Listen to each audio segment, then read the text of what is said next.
Detroit, Michigan.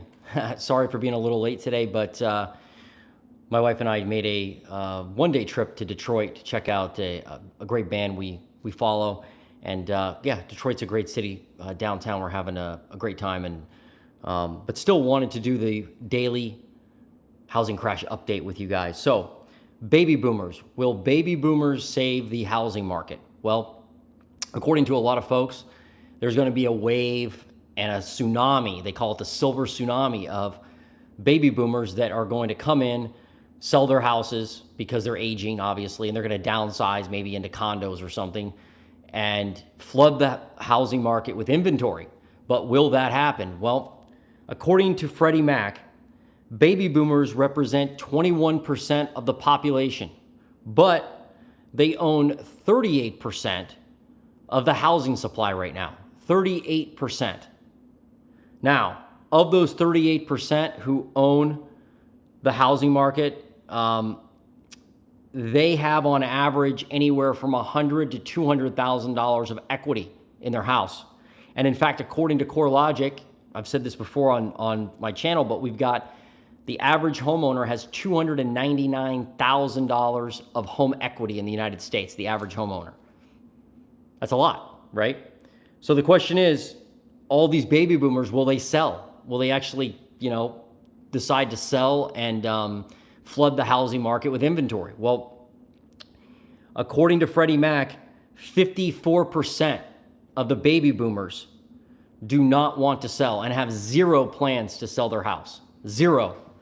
So, I think a lot of baby boomers are smart and they want to hang on to their properties. Why do they want to hang on to them? Well, they have equity, and they actually, the stat here is amazing. 64% of baby boomers paid less than $100,000 for their house. Less than $100,000. So my question to you is, do you think the baby boomers will flood the housing market with inventory? And better yet, if you were one of the folks that purchased a house for under $100,000 and now you're sitting on $100,000, $200,000, $300,000, $400,000 of equity, why would you sell, right? Why would you unless you had to? And a lot of them aren't selling, obviously, right?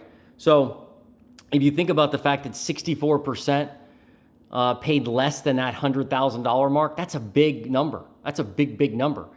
And I think there's a lot of people hoping, wishing, and wanting baby boomers to, I've seen people on YouTube say, when these baby boomers die off, we're going to get all their houses, right?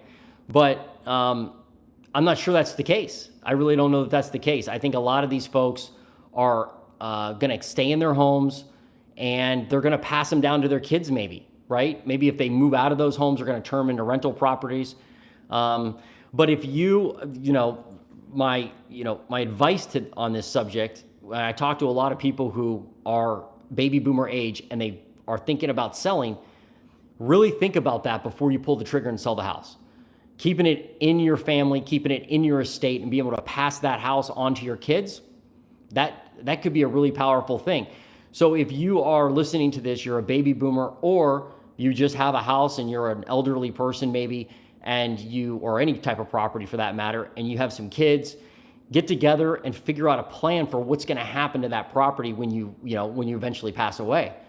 That's, to me, very important. The estate planning part of this is very, very important.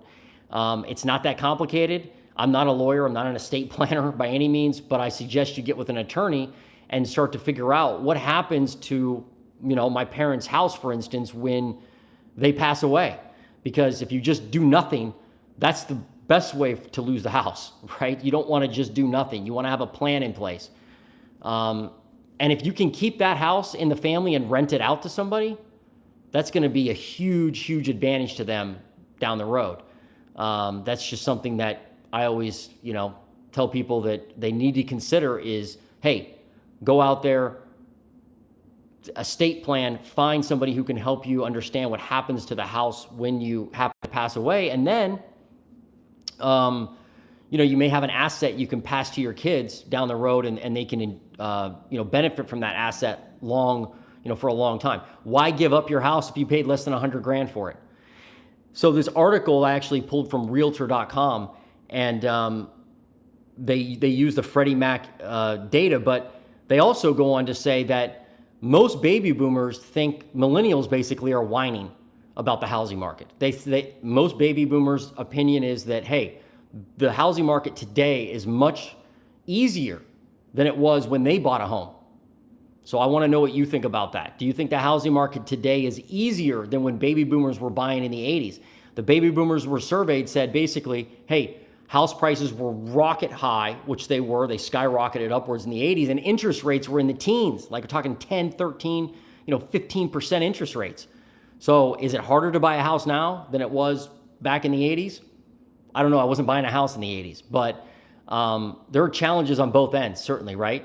I think overall, there's a lot of misconception that millennials and the Generation Z, that they have a tougher time. But I know a lot of millennials and Generation Z folks that waste a lot of money on subscriptions and, modern conveniences that maybe the baby boomers didn't have to spend money on. So, or didn't have an option to spend money on, rather.